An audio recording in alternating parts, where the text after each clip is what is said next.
Hello, we are live, ladies and gentlemen. Welcome our co-host and welcome our honorary guest author. Hello, Sapan. Glad you're Hello. here. Thank you so much Hi, for joining us. Hello, Chris and Arthur. thanks for having us. Thank you. Thank you very much. I'm excited to have you guys, and I'm going to go ahead and get started. We are at 8:02 right now on the dot. A little late. So, all right, let's get started.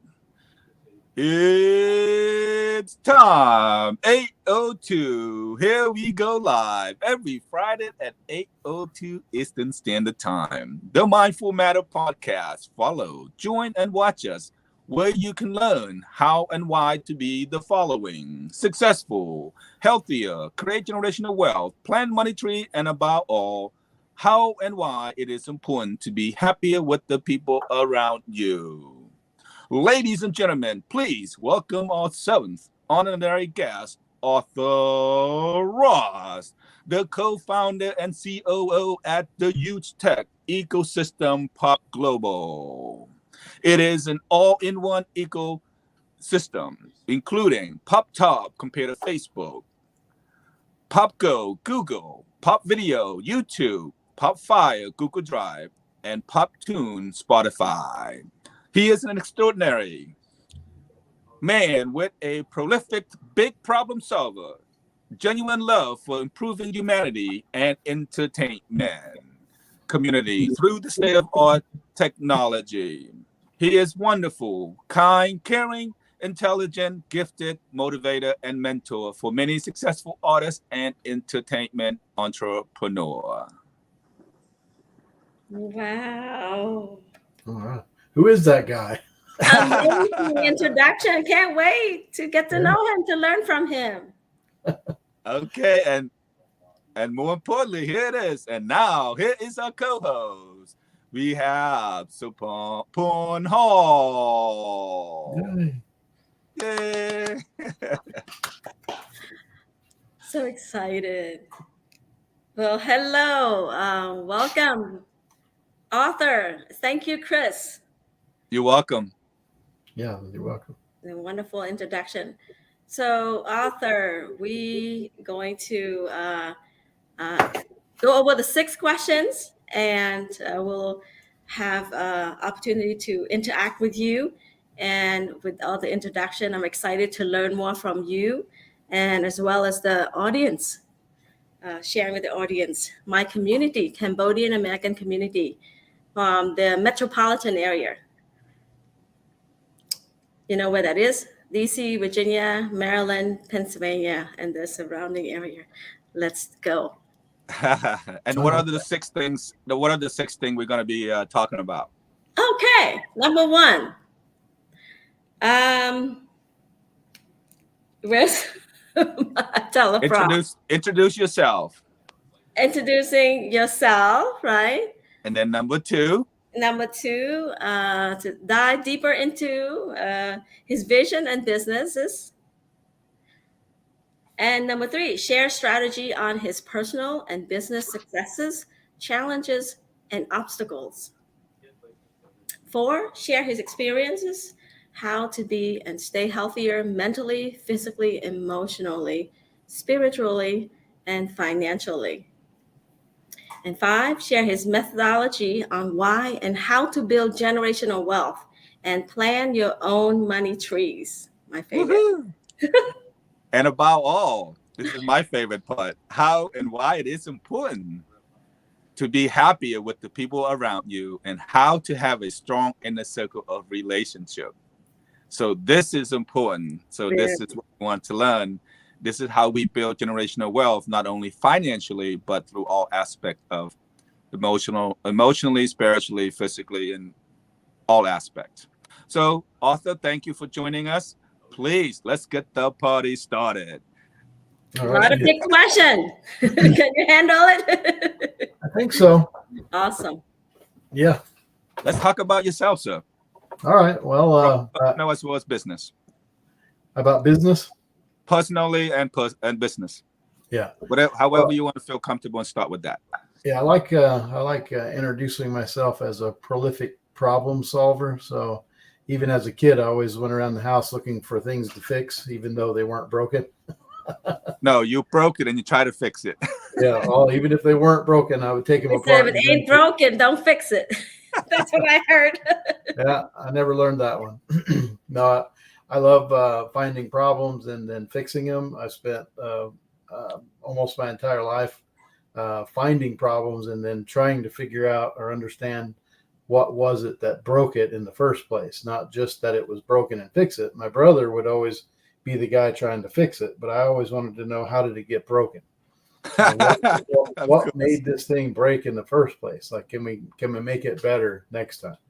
So I started counseling my uncle and his wife when I was 16. So I actually was at their house, and they had an argument. And at 16, I thought I was well equipped enough to help them understand their problem, and actually was helpful. So they both thanked me for being there and helped them through a tough time. So ever since then, I was always looking for emotional help and relationship help and stuff like that, and became an engineer by trade. So an unlikely clash of universes where an engineer gets involved in metaphysical understanding of why things and how people are broken.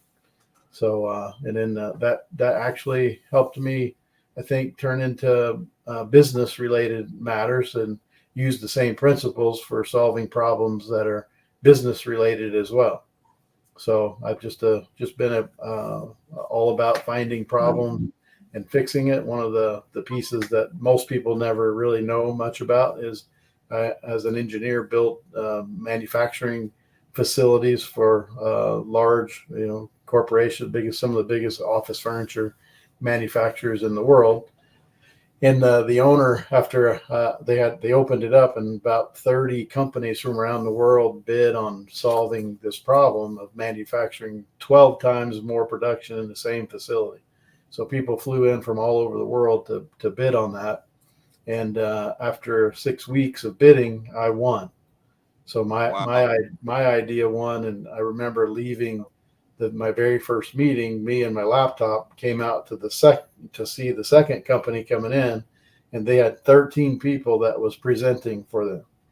And so I thought, I guess I must not have any chance compared to big giant companies, But after I won, the guy, the owner of the company, took me out to dinner and wanted to know how it was that a guy with no college training in engineering, and he had 100 guys that he paid $100,000 a year to solve that problem. How could I solve it without any training?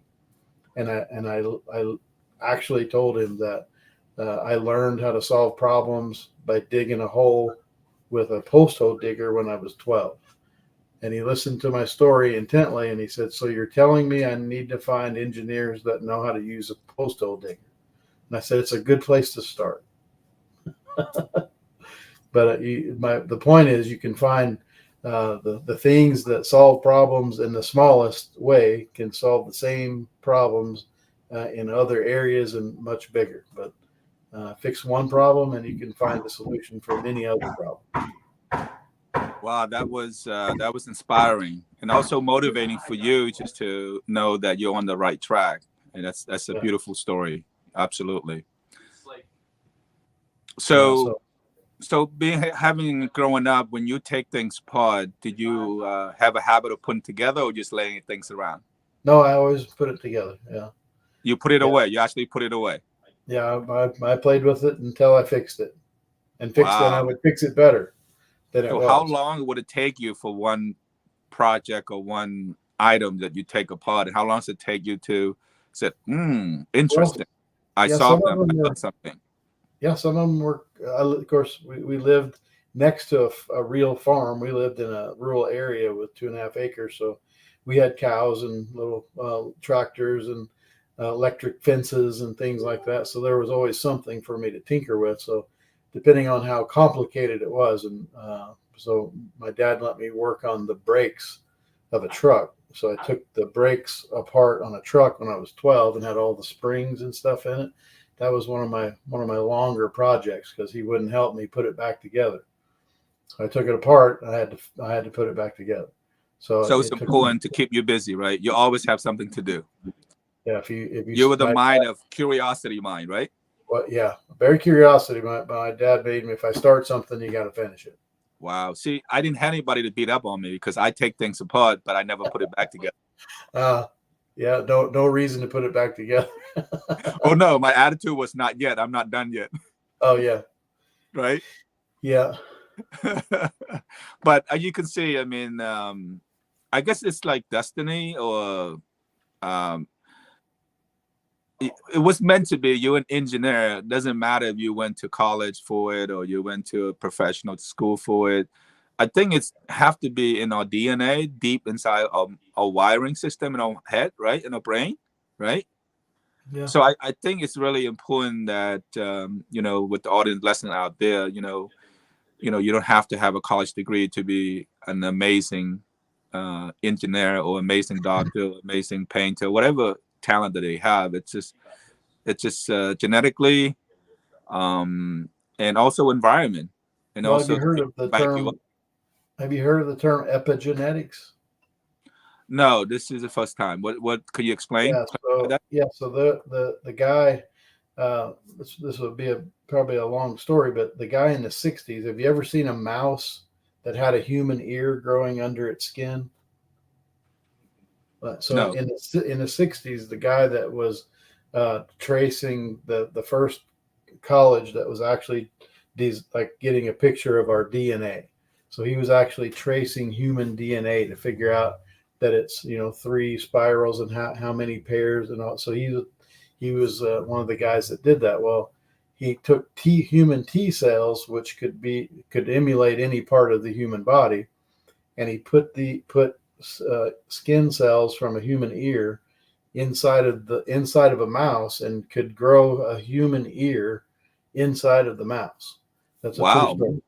That's a true story. So he was a professional on DNA, and now you can find the idea of epigenetics, which means there's a higher level than genetic. Like there is true, if your mom had blue eyes and your dad had blue eyes, you probably have blue eyes too.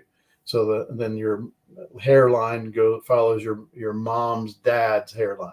So there's genetics like that we're used to, but then there's paradigms that people are born into, believing things are the way that they are. And I'm speaking to what you said about the prolific problem solver must be part of DNA. I would disagree with that, only to say that if you believe something to be true, then it's true. So the prolific problem solver, I just noticed through years of coaching people that things are the way they are for people because they think they're that way. Not because they were born that way, but it's because they really believe things are that way. And so if you imagine that all the people that are successful had to have money first or had to have education first, it's not true, because we find very uneducated people that become very successful. We find very poor people to become very rich, but you also find rich people become poor. So it's not something that's in our genetics per se, but it must be something in epigenetics, a higher order of genetics, which means if you think something to be true in your life, it actually will probably become true that way. That's more of an epigenetic stance on it. Wow. Thank you for the clarification there. Yeah. Now we're talking about generation and we're talking about genetic. Do you have somebody else in your family that have a history of, have a special talent that you have? That Yeah, my dad is a super intelligent electrician. So while he is very focused on solving electrical problems, like he was in the Air Force in the 50s, and in the 60s, late 50s and early 60s, he worked for a company in Colorado that built the guidance system for intercontinental ballistic missiles. So he's super smart electronically speaking. Not necessarily an entrepreneur, like to take chances and go figure out something that he would do. But if you gave him a pile of wire and said, I need a switch that could do that, he could figure out that, and very complicated IC boards and stuff like that. So one of the smartest guys I've ever met, intelligence wise. And I've met some really intelligent people in my lifetime, but it's a different breed of and different kind of intelligence, I think, on an entrepreneurial side. Somebody that's really ready to strike out on their own and go solve the problem on the fly, you know. So is it more of he kind of give you clue, or do you personally like have that urge to become an engineer or become creative, become a problem solver? Was it somebody kind of push you, your dad kind of push you into it, or was it just naturally for you? Yeah, he didn't push me into it, but I think life on the small farm, fixing little things that my dad never had to ask help to get things done. He figured it out on his own. So I think that was a big part of me being able to believe that I could launch out on my own and figure things out on the fly, like my own machine. You know, when I was 19 years old, I'm going to just leave this company and I'll make my own machine, learn how to weld all the metal together and buy all the parts to make a really complex machine work. So, of course, my dad was with me and did all the electrical part, but the courage to do that definitely came from him, watching him solve problems. Did you ever work with your dad and all of a sudden you kind of get stuck and you kind of turn to him and said, "Hey, Dad," you ever do that? No, not often. Well, it's funny, even to this day, some of the customers that we had, because we made machines from 1984 and then we rebuilt machines until 2014. So all of our customers in that time, a young guy with my dad, which became older and older all the time. When we went there, I was the mechanical guy and he was the computer guy. So most people that own factories, when we got there, they figured I would be the computer guy and the electronics, but I was the mechanical guy. So what about this computer problem? You have to talk to my dad about that. That was surprising. And many of those things, even recently, a customer called and asked me, I said, I never learned how to do electronic issues because I always had my dad to rely on, and it was always really in my brain. Electronics, you imagine a switch that you have in your house. There's volts, it's probably 120 volts power supply. Right. It could be 20 watts.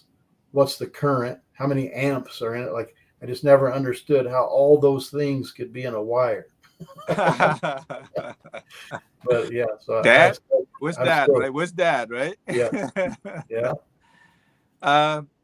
Bon, you have any question, Bon? He said that he made everything himself, so he's also inventor.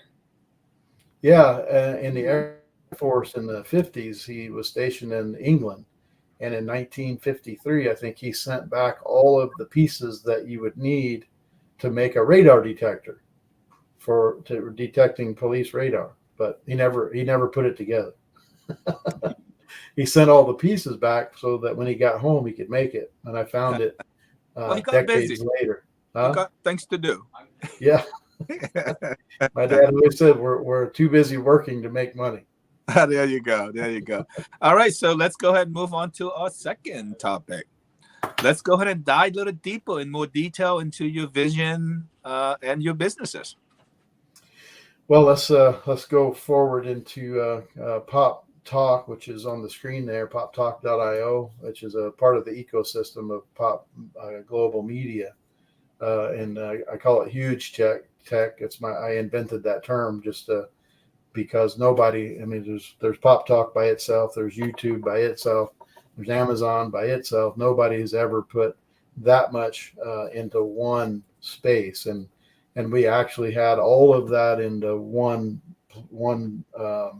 URL. And then last year and 2 years ago in July, we had to break it apart because it was just too big. Like we have 34 million lines of code and going to all these different places that if we were going to grow Pop Talk, which is our social media platform, to let's say 1 million users, but Pop Video only had 1,000 users, we'd have to grow each one of those equally. So it could cost us, 10 times more money to grow it with everything on one platform. So we had to break them all apart. We spent a whole year having to break all these pieces into their own specific container, and then we could grow each one of them independently in size. But basically, the Pop Global economy is a social media platform with Amazon built into it.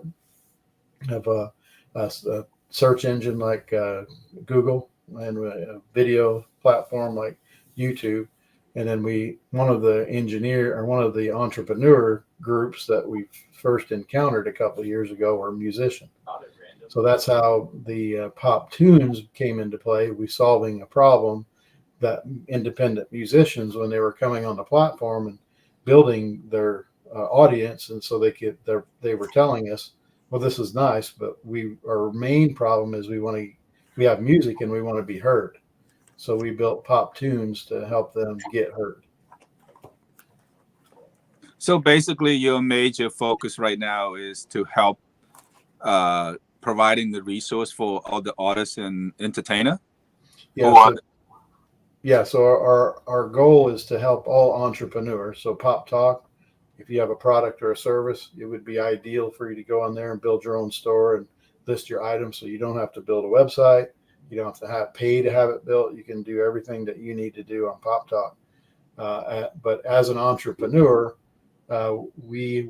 with our ability to solve problems and our tech background, there's a lot of things we can do. So these independent musicians, when they started coming on and we started talking to them about their needs, specific problems they needed to solve, getting heard was their problem. So we just built our own music streaming platform like Spotify, so we can get them heard. So an artist and entertainer can easily become an entrepreneur without spending thousands and thousands, if not millions of dollars through your platform. Yeah. Wow. I'm excited and I can't wait to sign up. Good.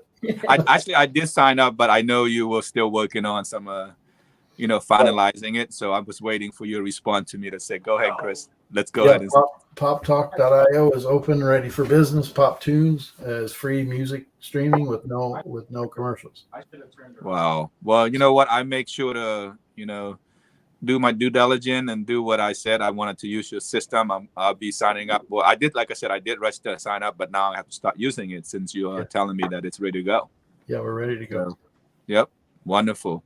So, Bon, you have any question? Said the world needs more problem solvers. Amen. Yeah, everything I do, I tell people that we have to help solve people's problem, because we have all the solution, but people don't understand. So that's wonderful. Yeah, but you also have educator too, because sometimes it's important to have the patient to get the knowledge out there by you have to simplify everything. Yeah. So if you can't simplify, it's going to be difficult because people have the yes. So they have to be ready to learn. If they're not ready to learn, they're not going to listen to you. They're not going to understand what you're saying, because they don't really, the attitude is they don't care. Yeah, so I like how he said that he didn't have college degree. That I thought about a lot of genius people like Albert Einstein, Steve Jobs, Bill Gates. Those are people who either drop out or never had college, didn't fit in school. Those are people who are very smart to be in school. I like something I heard. I don't know actually who said this, but I heard there's a saying that says when the student is ready, the teacher will arrive. Yes, and actually, one of our co-hosts supposed to be here. I think she said that too very often. Yeah, I like that, and you never know the teacher, right? You never know the teacher often comes in something other than a teacher's uniform. That's right, unexpectedly, right? Yeah. So, all right. So that was your business, deep dive in your business, and I just wanted to, I think we have a clear vision or clear idea of what you're trying to say, that you have about, what's that, 4?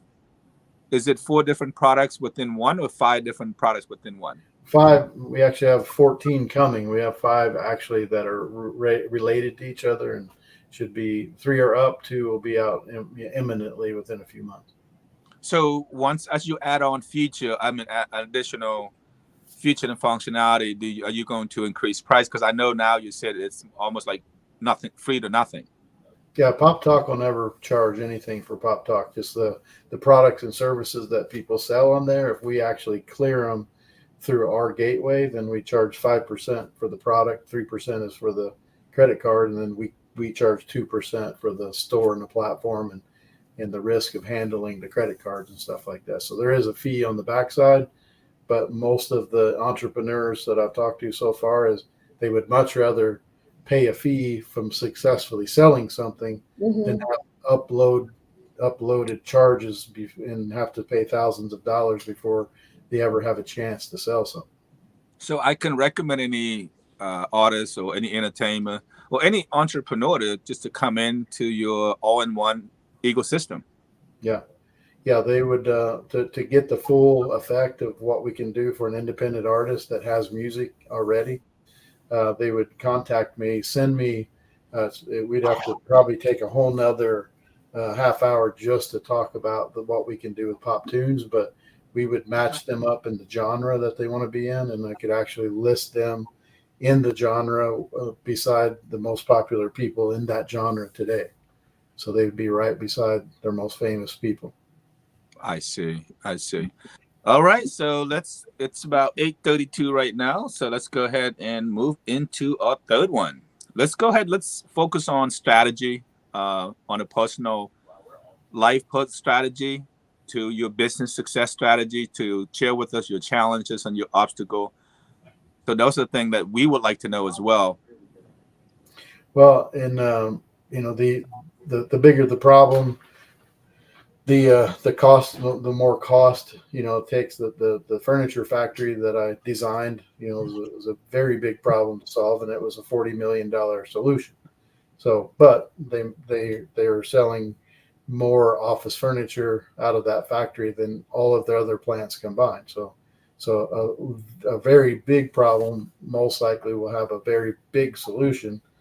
So it depends. So on this one, the for our software, anyways, the problem is with Pop Talk. The Pop Talk is the solution to Facebook and all the other ones, where you can grow your fan base, but you really can't. You're disconnected from being able to sell something. So you have to move them from your social media platform to get to a website, which you would have to build and pay for.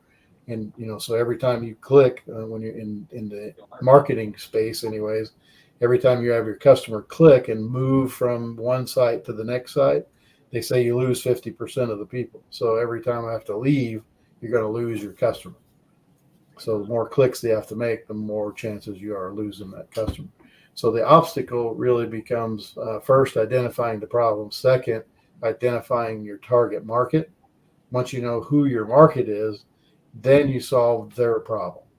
And a lot of people try solving problems that are macro and that don't really haven't really figured out what the micro solution is. So you need to identify your people first and then identify their problem. So that's niche. Find a niche. Yeah, find the niche, and the nichier you can make it, the better. Absolutely. Yes. So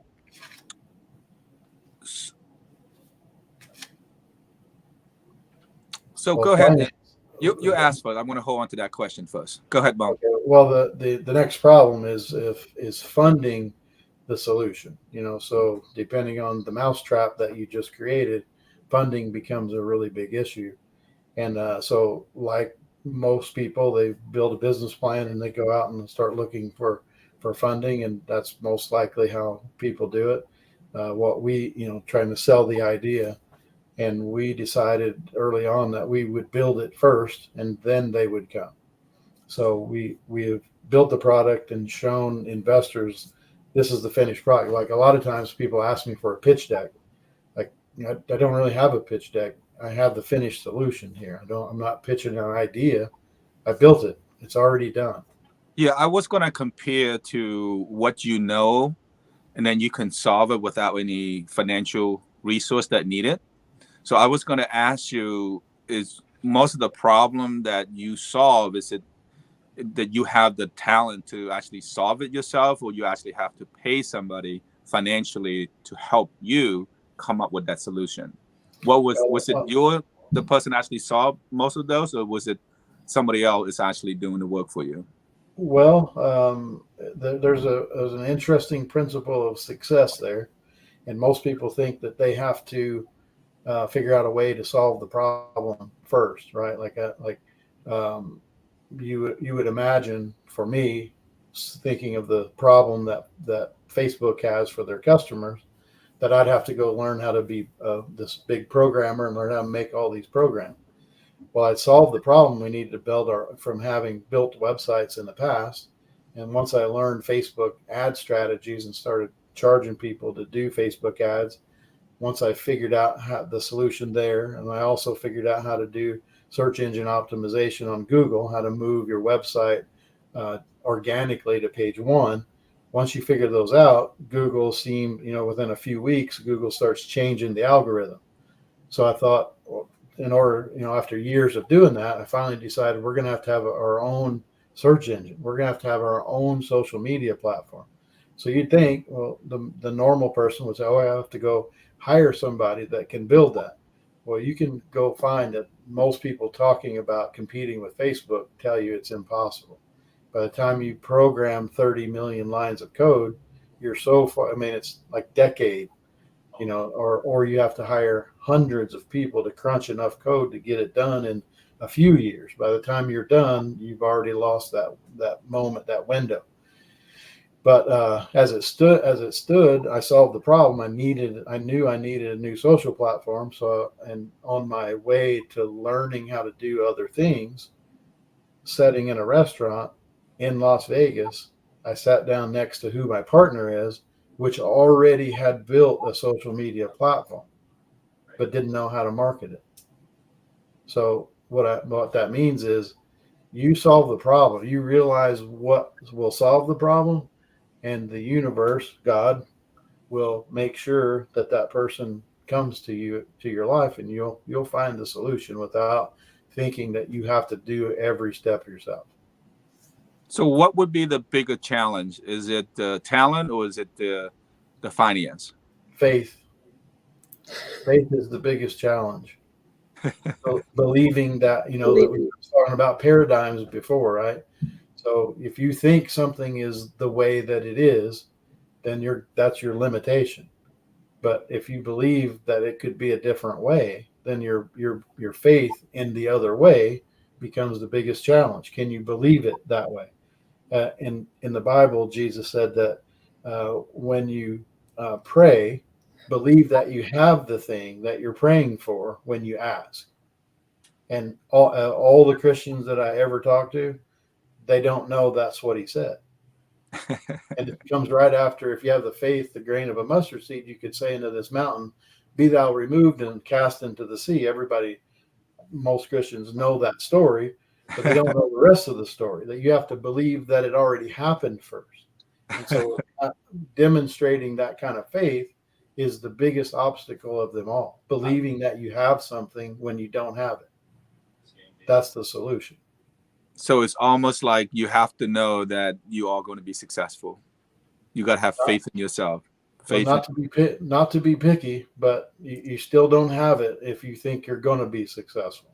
Okay. You have to be able to look at an empty lot and say, I remember when this empty lot was empty. And you see a house or you're building there, in your mind, you don't see an empty lot anymore. You see it with the house, or you see it with that building. Right. And you don't even refer to it in a future tense anymore. You move yourself into it, and then you're surprised whenever you look at an empty lot. Like, oh, that's supposed to have a house in it. But that becomes, to me, that's the hardest, biggest challenge, is the solution. You move into the solution and believe you have it already. I love it. I love it. Oh my God. So Pan would love that too. Yeah, that's what moves the mountains. Faith and vision. A lot of us say, one thing I learned is that people are very not lack of intelligence, skill. They lack of belief and faith and vision. Yeah. When you don't have the vision, Yeah. The book of Solomon says, without a vision, my people perish. right? And every place in the New Testament, it talks about having faith. And a lot of people who are Christians think of all the times Jesus healed people, but almost every time Jesus said, it was your faith that made you whole. He didn't walk around making with miracles. He walked around making people believe. So So it Pan was. is watching. So Pan is watching. Is giving love, a lot of love. He likes it. Hi, so Pan, where are you? Are you gonna log in? Is he gonna log in? He probably busy. Oh, I Yeah, see. and another thing, an expert said, if you believe, you can conceive. Yeah.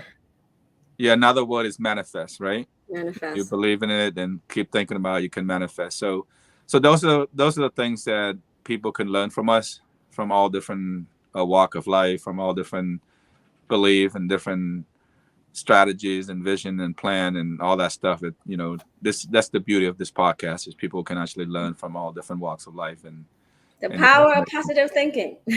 yes, Yeah. yes, Yeah, absolutely. absolutely. So all right, let's go ahead and Number 4. let's move forward to share your experience, how to be and stay healthier mentally, physically, emotionally, spiritually, and financially. So Well, I would love for you to say financially on the last before we move on to number 5. So I'll come back to financially, but on that point, as an engineer, always had to figure out the system of solving the problem, right? So what I developed something. I heard something similar to this. So I didn't like invent it from scratch, but I began looking for happiness, right? What is it ultimately that humans are after? And it's to be happy, I believe, whether it's starting a business or a family or whatever. So I started probably 20 years ago trying to figure out all of the macro areas of your life that brought happiness. And I only came up with 5. I searched for a 6th one for quite a few years before I determined finally what they were. But I don't know why I started with F, other than the fact that I figured the most important one was faith. So that started with an F, and then I tried to find a matching word for the other 4. So I started with faith, and then family. I derive a lot of happiness from my faith. I derive a lot of happiness from my family. Probably family more so than faith, if I'm being honest, but faith is supposed to be first, so I put it first. And then finance. It's hard to be happy when you don't have the money to do the things that you want to do. And it doesn't mean that you have to be a millionaire or a billionaire or a trillionaire. You have to just decide what it is that you want. And if you want this thing or that thing or this way of life, then that's going to require a certain amount of finance no matter where you live. So it doesn't have to be a number of zeros behind it, but just enough. I've helped people in Africa with getting a wagon. Like, just how can I get this wagon? Like, a guy who's a farmer, if he had a wagon, I could get 2 or 3 times more rice and stuff to the market. How could I do that? I just met him on Facebook and befriended him, and like, man, I can help you do that. Let's figure this out. So just but a wagon there could cost $7. Here in the United States, it's probably $700. But it's just a matter of how you fix it. But the point was financing something. $7 there would be like $700 here. So, but it's not really an amount of money, but it's the money that it takes to acquire happiness, right? And then fitness. I want to be after I've been married 36 years this year, we decided we wanted to have kids early so that when I'm old, and I'm 58 this year, both of my kids are grown, and now I'm still young enough and energetic enough that I can feel like I could go scuba diving or climb a mountain or do whatever I wanted yet. So fitness was the 4th one. And then finally, fun. So just I left the fifth F to just have fun. What is it to just have fun? So I couldn't find another sixth item, macro item, that would bring happiness into my life. So faith, family, finance, fitness, and fun. Yeah, that would cover a lot. you have it all set. Well, yeah. Yeah. So my challenge would be around every one of those words, I have a mantra. So I developed a mantra around each one of those, and I would hesitate to say what it is because I wouldn't want somebody to copy it, not because it would be selfish of me, but faith to me is different than faith should be to you. So your faith, you define what fun would be or what happiness would be coming from your faith, and I try to make 10 words or less, something that I can say as a mantra around each of those words every day. So I say that when I wake up many times, dozens of times a day.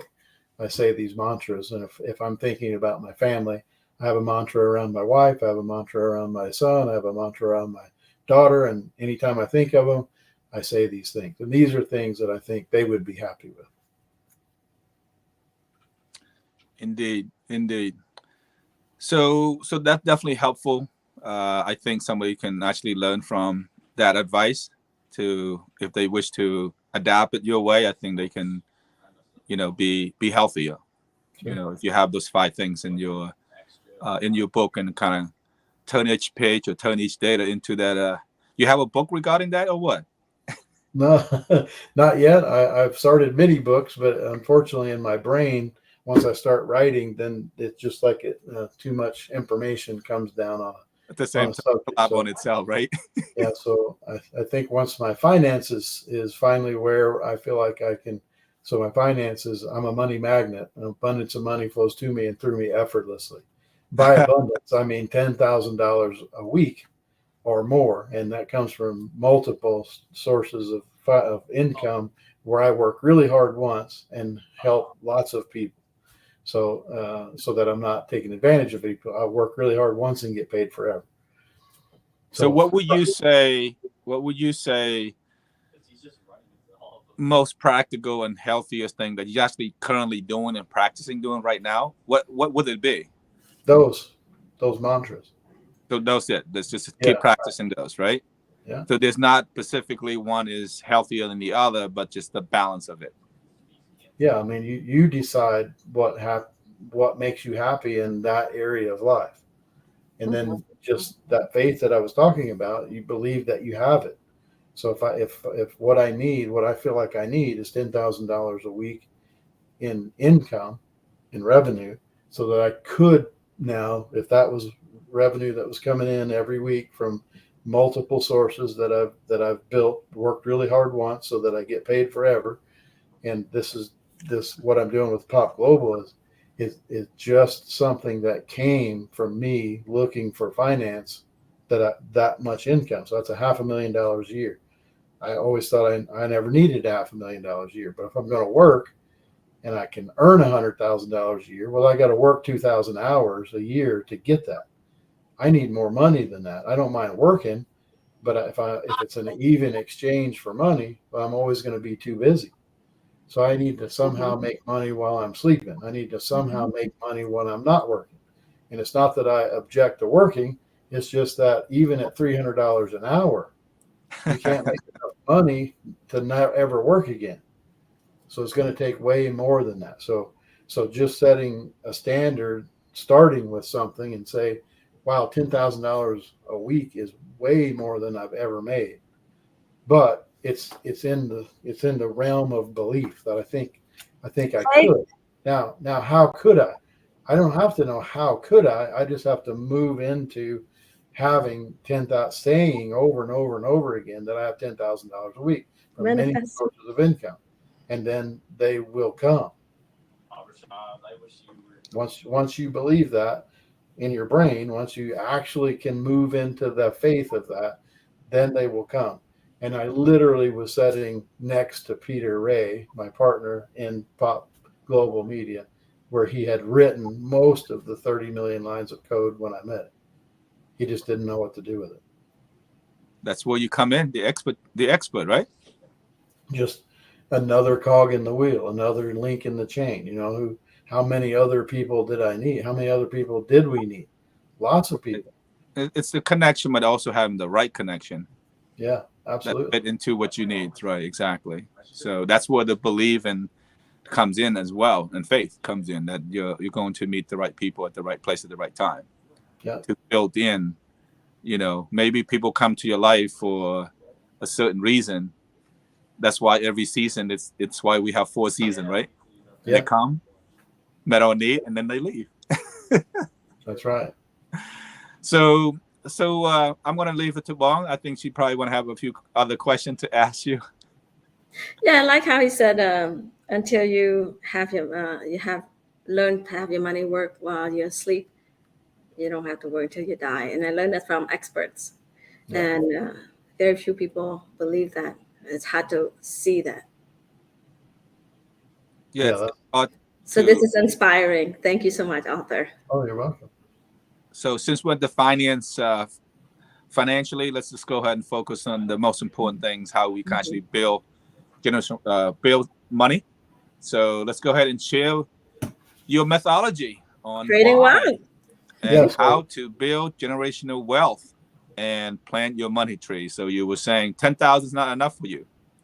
Well, it's currently my mark, right? Yes. So I have many thousands of dollars per week, but I am not at 10 yet. So and most likely once Pop Global, once we get through the second and third stock raises, I think I don't know how much that would be, but if you look at people that started Facebook and Twitter, and imagine that 3,000% increase on their stock, so it could be, at some point. I don't think we ever want to go public, but I don't anyways. It's not completely up to me, but I would just as soon stop, after a few more investors and not take any more money and just start making money from the platform. And then the stock is worth way exponentially more when you can close it out. You don't have to sell all your stuff. But more to the point of how to create generational wealth. Well, first is the paradigm that we find ourselves in for how much money we currently make. So the logic, again, specifically looking at it from an engineering point, logically speaking, the amount of money that you have currently or that you're used to is simply what you're used to making. And the reason you don't have more is because you're not used to having more. And you said, well, how can I be used to having more when I don't have it? Well, you can't have multi-million-dollar pockets if they're only big enough to hold a few dimes. You have to have bigger pockets. That's a great point. Yeah. So financial life is about growing your pocket size more than getting more money. Because how many lottery winners, that was a study I did probably 2 decades ago. People that were winning millions of dollars in a lottery, 80% of them were being bankrupt within 5 years. Well, they had millions of dollars, but their pockets were still $1,000 a week, or $2,000 a month, or $3,000 a month, and so the money just fell out of their pockets. They didn't know what to do with it. So you have to grow a bigger pocket first. I love this. You know what? I use this analogy with ladies' purse. Get a bigger purse. Yeah. So you have more room to put money in. Small purse, exactly. Big purse. A lot of people cannot see that. They say, I can start with this. I say, what happened when you have more money? There's no room. Yeah. Yeah, and there's a lot of truth to that, and there's a lot of learning to be able to say, well, just go buy another purse. Okay, it's metaphorically speaking, but seriously, if you think your pockets, it's just the paradigm is what I'm getting at. The paradigm that we have all around money is, and then to have 10 times more than that, most people would think that's selfish. Most people would think nobody needs that kind of money. Well, if those are the things that come to your mind, then you're not ever going to have that kind of money. It's not possible with a paradigm like that. So we have to work on our paradigms, and we have to move into a space of of believing that we're the kind of person that has $10,000 per week income, and not that it's ever gonna happen someday, because it never will, but that it is happening. And the distance between when you started and you're making $3,000 a month, and now you want to make $10,000 a week, so from 3 to 40, that's a huge number. That's a big expanse. And the fact is, $27,000 or $37,000 difference means nothing to the universe, right? How much money it is means nothing to your subconscious either. Your subconscious doesn't know the difference between a dime and a donut. But if you think that it's hard, it's hard. If you think getting $40,000 a month is very difficult, it's very difficult. But if you can close the gap between thinking that $40,000 is just the difference of finding a better vehicle, finding a bigger purse or bigger pockets, if you can move that mark a little bit, then you'll see that the money finally starts matching what you believe. So from my understanding, with what you have right now with this all-in-one ecosystem, how do you see that product as a generational wealth where you don't have to work no more, where your money tree grows? Once you have success and then that become your money tree, it just start blossoming and bear money fruits. Well, so how do you see the process of imagining how this business will build generational wealth for you, and how are you planning how it's going to grow its fruit, money fruits?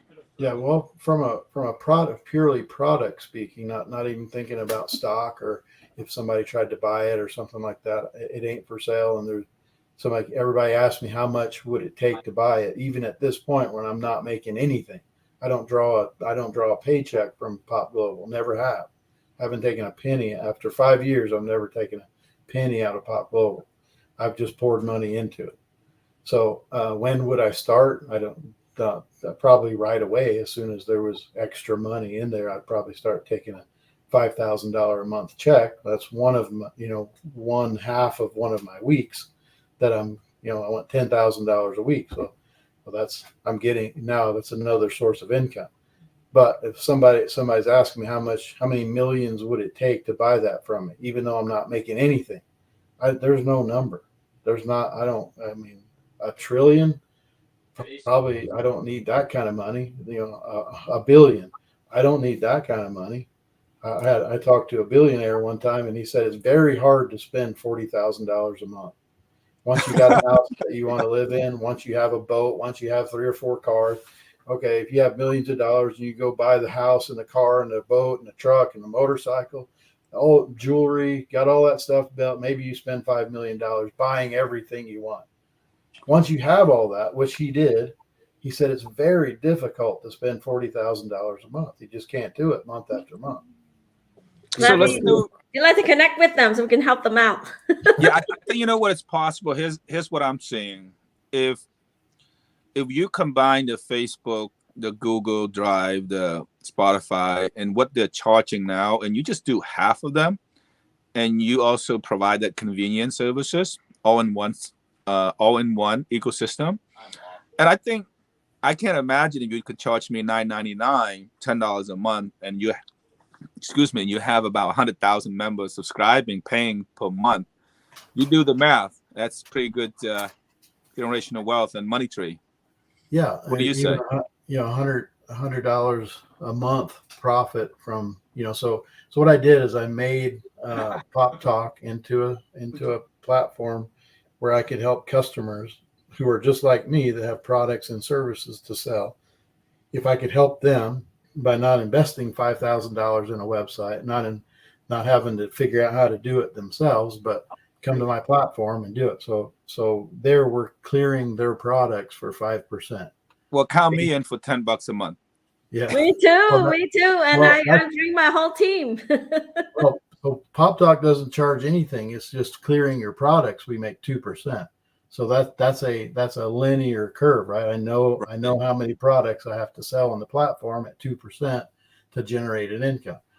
Pop Tunes for $5 a month, you get access to all of the songs, and you can have multiple playlists. You can also download songs for $10 a month. You can give 5 people in your family the same platform. Yeah, it's exciting to hear this solution, Arthur. I am extremely excited for everybody who's in the entertainment business. Yeah. And I can't wait to introduce it to all my connections that are in the music, in the entrepreneurship. So right now we have about 2 minutes to go. I'm going to add on an extra 3 minutes.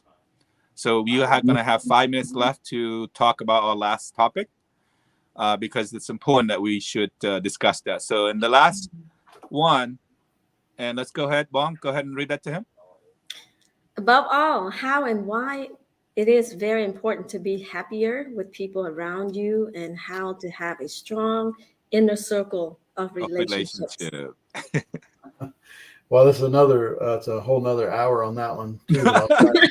Sorry. You only have 45 minutes between those 6. Yeah, I'll try to bust this down as quick as I can. From an engineering standpoint, I started figuring out how do people control things that happen in their lives.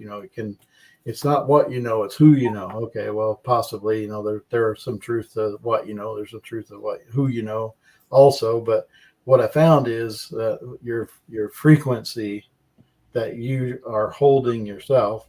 Napoleon Hill wrote I don't know if he actually made it in his book, but in a 1938 book called Think and Grow Rich. If you go on YouTube and listen to him explain that book from 1972, he says every person has a frequency receiver and a frequency generator. So that blew my mind. Like that was. Hi, everyone. Oops. Like, hello. Hello. But to understand that we have a frequency generator is the thing that is attracting everything to our lives. So likes attract likes. So a frequency, if you have 2 guitar, you play the guitar, don't you, Christopher? Oh no, I am clueless when it comes to music. Oh, okay. I thought you played a guitar, but if you set 2 guitars, I did play the trumpet when I was in my 9th grade, 8th and 9th grade. You got to have the horns. Yes, I did blow those loud. Oh, good. But if you took 2 guitars and set them in a room 20 or 30 feet apart, and you went over and hit the big string on one, the big string on the other one would be vibrating. So we're all connected, and what makes that connect is they're the same. The other strings wouldn't be vibrating, just the one you struck.